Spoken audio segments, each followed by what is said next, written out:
சற்று முன்பு கிடைக்கப்பெற்ற ஒரு அதிமுக்கியமான மற்றும் பரபரப்பான தகவல் ஒன்று மக்களே. காணொலியை முழுமைக்கும் பாருங்கள். 2026 தேர்தலில் அதிமுக வெற்றி. இந்தியா டியூட் வெளியிட்ட ஒரு கருத்து கணிப்பை பற்றி தான் இந்த காணொலியில் பார்க்க போகிறோம். காணொலிக்குள் போவதற்கு முன்பு இதுபோல் அரசியல் சார்ந்த உண்மை நிலவரங்களை நீங்கள் உடனுக்குடனே தெரிஞ்சுக்கணும்னு நினச்சிங்கன்னா நம்முடைய சேனலை மறக்காமல் சப்ஸ்கிரைப் பண்ணிட்டு பக்கத்தில் இருக்கக்கூடிய பெல் பட்டனை ஆளில் செட் பண்ணி வச்சுக்கோங்க. அப்போ தான் நம்ம போடுற ஒவ்வொரு அப்டேட்ஸும் பார்த்திங்கன்னா உங்களுக்கு நோட்டிஃபிகேஷனில் வரும். இப்போ வாங்க வீடியோக்குள்ளே போயிடலாம்.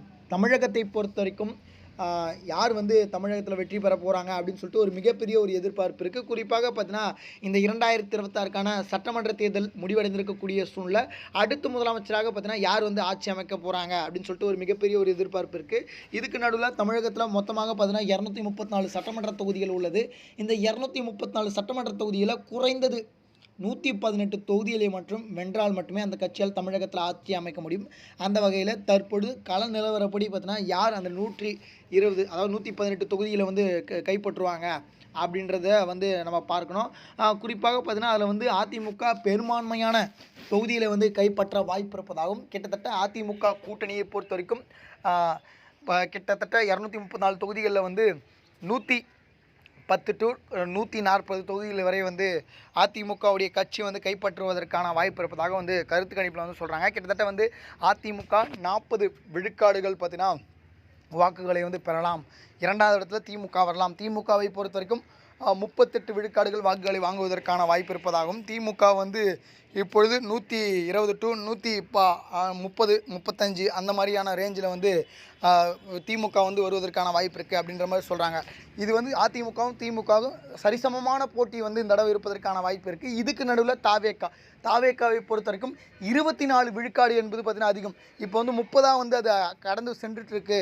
அதனால் பார்த்தீங்கன்னா விஜய் அவர்கள் ஒரு மிகப்பெரிய ஒரு திருப்பு முனையை உண்டாக்குவதற்கான வாய்ப்புகள் இருக்குது அப்படின்ற மாதிரி சொல்கிறாங்க. ஏன்னா தேர்தலுக்கு முன்பதாக விஜயோடைய இது பாப்புலேஷன் ரொம்ப கம்மியாக இருந்துச்சு, அவர் ஓட் போல். ஆனால் தேர்தலுக்கு பின் பார்த்திங்கன்னா அவர் நிறைய பேர் வாக்களிச்சிருப்பதாக பார்த்திங்கன்னா சொல்கிறாங்க. அதனால் நம்ம பொறுத்து தான் பார்க்க வேண்டும் தேர்தல் ரிசல்ட் யாருக்கு சாதகமாக இருக்க போகுது அப்படின்னு சொல்லிட்டு. கிட்டத்தட்ட விஜய் அவர்கள் 30 தொகுதிகள் வரை கைப்பற்றினார்னா கண்டிப்பாக வெற்றியை தீர்மானிக்கக்கூடிய இடத்துல இருப்பார்.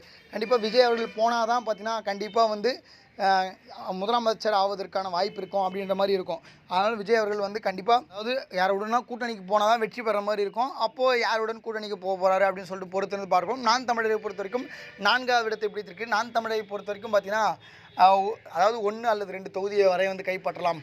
அந்தளவுக்கு சொல்கிற மாதிரி இல்லை அப்படின்ற மாதிரியான தகவல் கிடைக்கப்பட்டிருக்கு. இதை பற்றி மக்கள் உங்களுடைய கருத்துக்கு என்ன? இந்த 2026 தேர்தலில் நீங்கள் யாருக்கு வாக்களிச்சிருக்கீங்க அப்படின்றத மறக்காமல் சொல்லுங்கள். அது மட்டும் இல்லாமல் எக்ஸிட் போல் நடத்தின ஒரு கருத்து கணிப்பை பற்றி நம்ம அடுத்த வீடியோவில் பார்க்க போகிறோம்.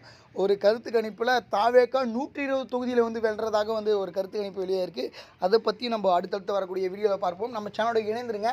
நம்ம சேனலை மறக்காமல் சப்ஸ்கிரைப் பண்ணி வச்சுங்க. நன்றி. அடுத்தடுத்த வீடியோவில் சந்திப்போம். நன்றி, வணக்கம் மக்களே.